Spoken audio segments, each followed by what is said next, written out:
पुरानी बात है। किसी गांव में एक बूढ़ा और एक बुढ़िया रहते थे।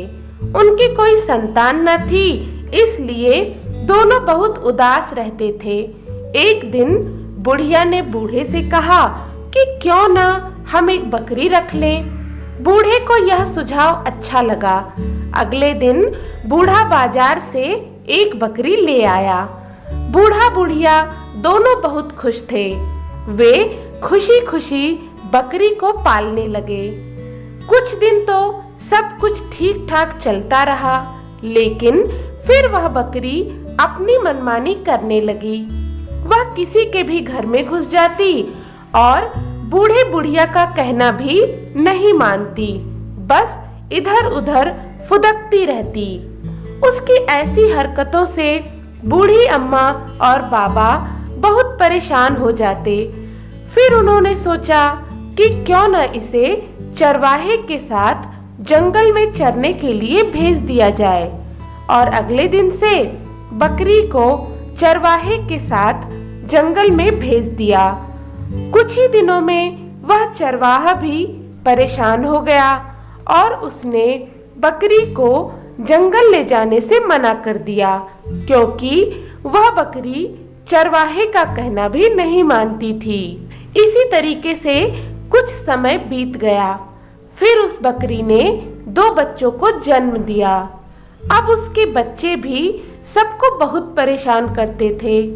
बूढ़ा बुढ़िया उनसे बहुत ही तंग आ गए। आखिरकार उन्होंने बकरी और उसके बच्चों को जंगल में ले जाकर छोड़ दिया। बकरी और उसके दोनों बच्चे जंगल में रहने लगे। बच्चे जंगल में घास फूस और फलों को खाते और यहाँ वहाँ खेला करते।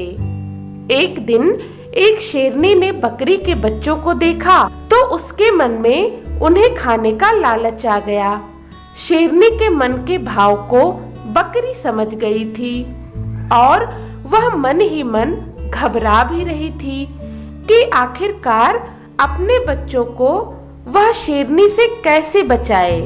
हिम्मत करके वह बकरी शेरनी के पास गई और बोली, नमस्ते दीदी।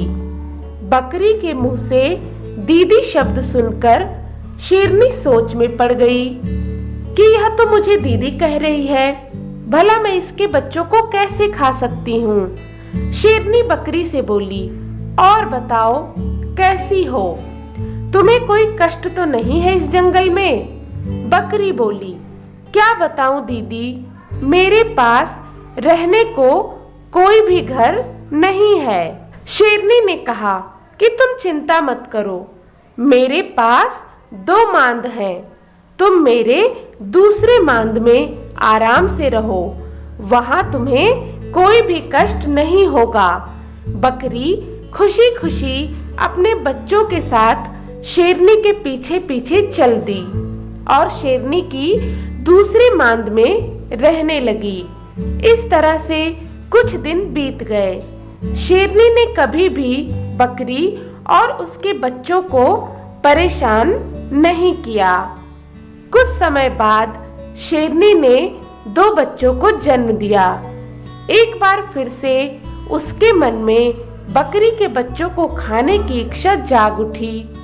बकरी जब भी शेरनी की आंखों को देखती तो वह मन ही मन सिहर उठती और उसके आगे पीछे दीदी दीदी कहकर फिरती, ताकि उसके बच्चों को शेरनी कोई नुकसान ना पहुंचाए।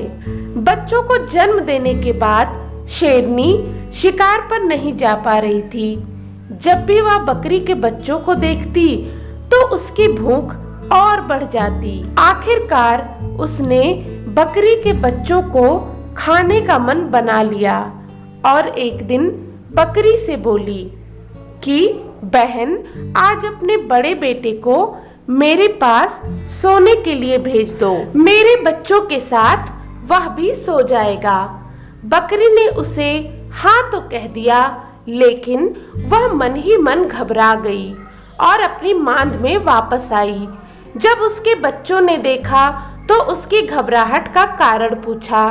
बकरी ने सारी बात अपने बच्चों को बताई।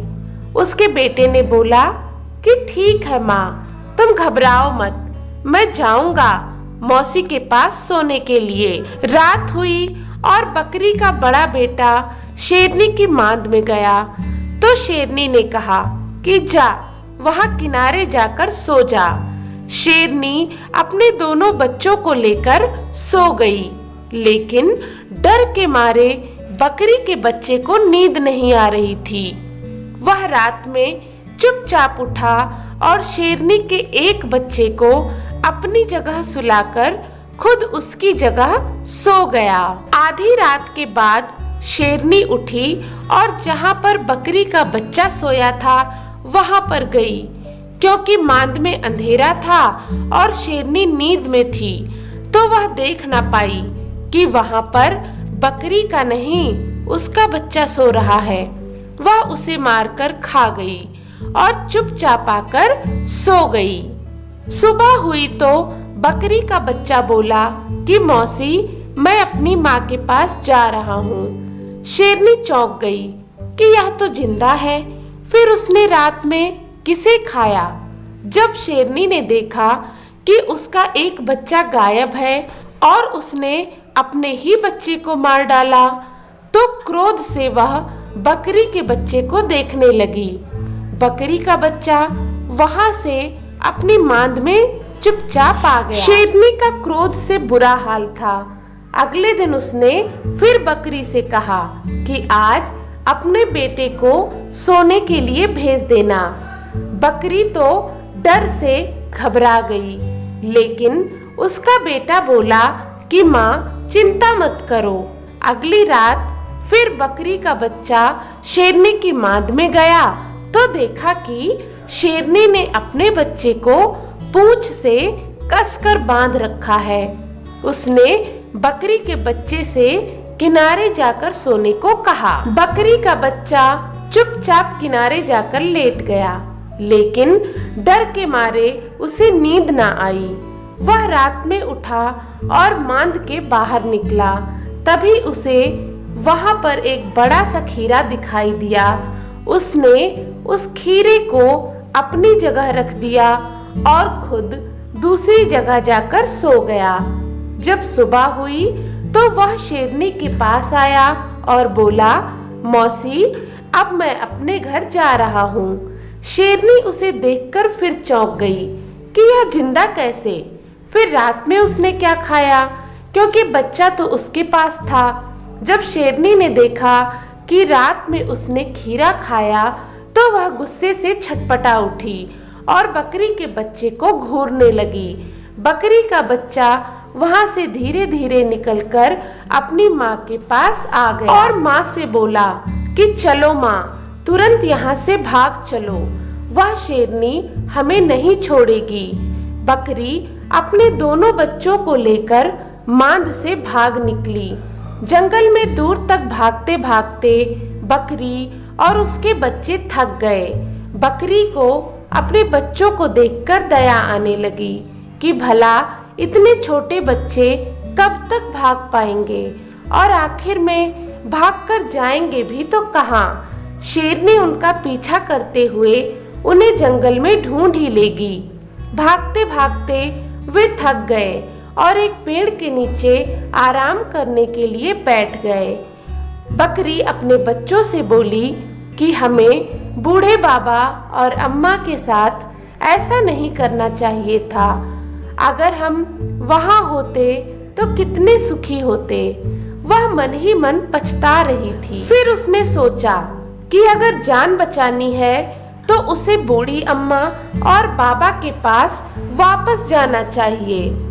फिर अपने बच्चों को लेकर वह गांव की ओर भाग चली।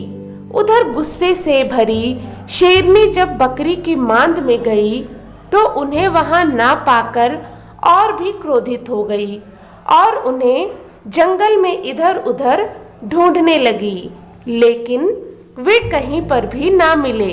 बकरी अपने बच्चों के साथ बूढ़ी अम्मा और बाबा के घर पहुंच गई और जाकर उन्हें घेर लिया।